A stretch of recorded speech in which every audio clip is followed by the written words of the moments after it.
네, 위클리 플랜 시간입니다. 또 한 주 시장 정리하면서 다음 주 시장 미리 준비해보는 시간이죠. 시장에 해답을 주시는 분입니다. AR 인베스트먼트의 하창봉 대표님 나오셨습니다. 어서 오세요. 안녕하십니까? 네, 반갑습니다.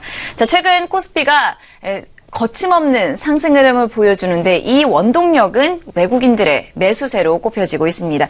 외국인들 올해 중에만 약 5조 5천억 원 순 매수하면서 시장을 상승을 견인을 하고 있는 상황인데 이들의 순 매수, 러브콜이 지속될 수 있을지 관심이 모아지고 있습니다. 일단 이번 주 시장부터 먼저 정리를 좀 해주실까요? 네, 이번 주도 네. 말씀하신 대로 사실 외국인들의 매수가 나쁘지도 않았고 대형주의 흐름은 상당히 좋았습니다. 사실 이번 주 글로벌 증시에 조금 상승 탄력이 둔화된 걸 생각하면 코스피는 이번 한 주도 상당히 좀 선방했고 강했다 그렇게 볼 수 있을 것 같은데 미국 이야기를 잠깐 다시 하면서 좀 이번 주를 리뷰해 보도록 하겠습니다. 어제 미국 증시 약간의 조정이 있었죠. 주 중반에는 다우지수가 한때 300포인트 이상 급락하게 됐었는데 확실히 이번 주는 미국 증시가 조금 쉬어가는 분위기였습니다. 지난주에도 한번 말씀드렸듯이 2주차에는 금리 인상이라든지 이런 이벤트가 많았습니다만은 이번 주 같은 경우는 연준 의원들의 발언 그리고 어제 약간 시장의 어떤 이벤트라고 볼 수 있었던 트럼프 케어에 대한 미 하원 통과 여부였는데 일단은 보류했죠. 연기했습니다. 사실 지금 현재 미국 의석수 기준으로 보면 공화당이 조금 더 많기 때문에 무난히 통과할 수 있다는 산술적인 수치는 나옵니다만은 공화당 의원들 내부에도 일부 의원들이 트럼프의 너무 공격적인 정책 추진력에 반감을 좀 들고 있기 때문에 사실 이 트럼프 케어는 크게 중요한 건 아닙니다. 트럼프 케어는 사실 그 과거 오바마 케어보다는 크게 중요한 건 아닌데 어떻게 보면 시험대라 볼 수 있는 거죠. 트럼프의 법안이 통과되는지 안 되는지. 근데 보류했다는 것은 시장에서 약간 그런 실망감을 줬다 그렇게 볼 수 있을 것 같고요. 그러다 보니까 많이 빠진 건 아닌데 약간 미국 증시의 고점 시그널을 할 수 있는 우리가 보통 그 픽스 지수라는 게 있습니다. VIX, 시카고 선물 그래서 공포지수라고 하는데요. 보통 픽스 지수 같은 경우는 한 20선 정도를 20선이 넘어가게 되면 안 봐도 장은 폭락하고 있는 겁니다. 그만큼 이제 장이 항상 급락을 할 때 픽스 지수가 올라가는데 지금 같은 경우는 약간 지난 2월 말까지만 해도 픽스 지수는 10 미만에 있었습니다. 대략 보니까 9.97 정도 있었는데 어제 같은 경우는 이 공포지수로 할 수 있는 시카고 선물 그래서 픽스 지수가 한 13.12 정도로 조금 올라가다 보니까 13이라는 숫자는 작년 연말 이후 최대치인데요. 아직 이 시가의 괴리가 있기 때문에 공포지수가 갑자기 올라갔다고 미국 증시가 폭락하느냐 그건 아닌데 확실히 상승 탄력이 둔화됐다는 걸 볼 수가 있고요. 원자재 시장도 마찬가지였죠. 이번 주 일주일 동안에 보면 국제 유가는 여전히 3주 연속 배럴당 50달러 밑에 있습니다. 미국의 원유 재고가 결정적인 역할을 좀 하고 있죠.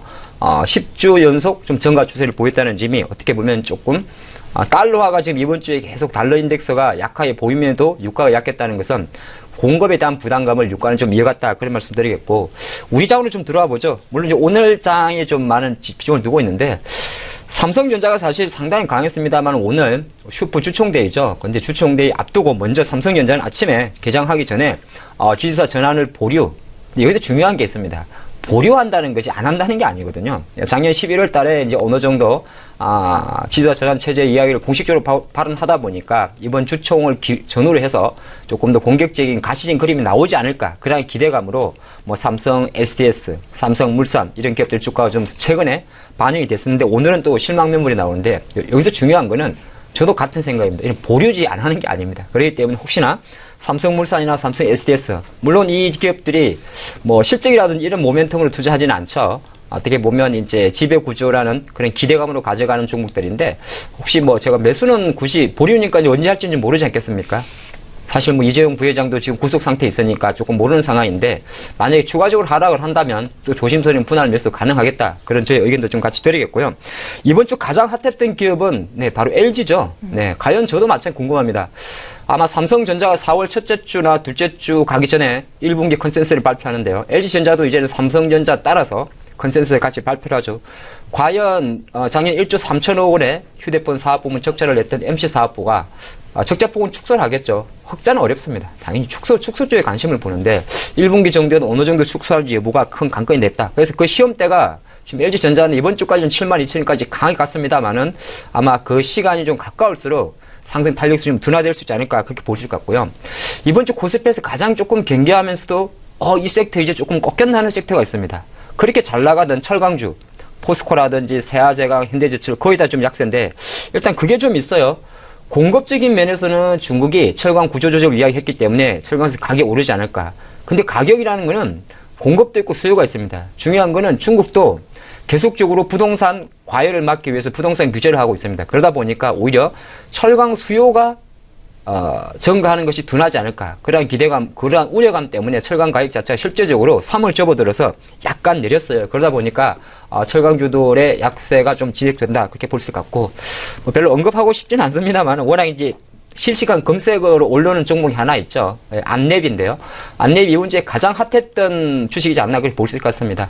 일단 내일이죠. 내일 국민의당이 경선하게 되고 다음 주 4월 2일인가요? 다다음 주군요. 4월 초순에 민주당 경선으로 가는데 뭐 시장에서 많이 화두가 된 것처럼 어차피 민주당의 새 후보 문재인, 이재명, 안희정 중에 한 사람을 뽑아야 되지 않겠습니까? 그렇기 때문에 거기에서 이제 탈락한 그 표들이 아마 안철수 쪽으로 가지 않을까. 그런 기대감으로 안랩이 많이 좀 올랐는데 일단 뭐 테마주로 끝내자. 그런 말씀 드리겠습니다. 네, 이번 주 시장 돌아보면서 좀 핫했던 종목과 업종들 함께 좀 살펴봤습니다.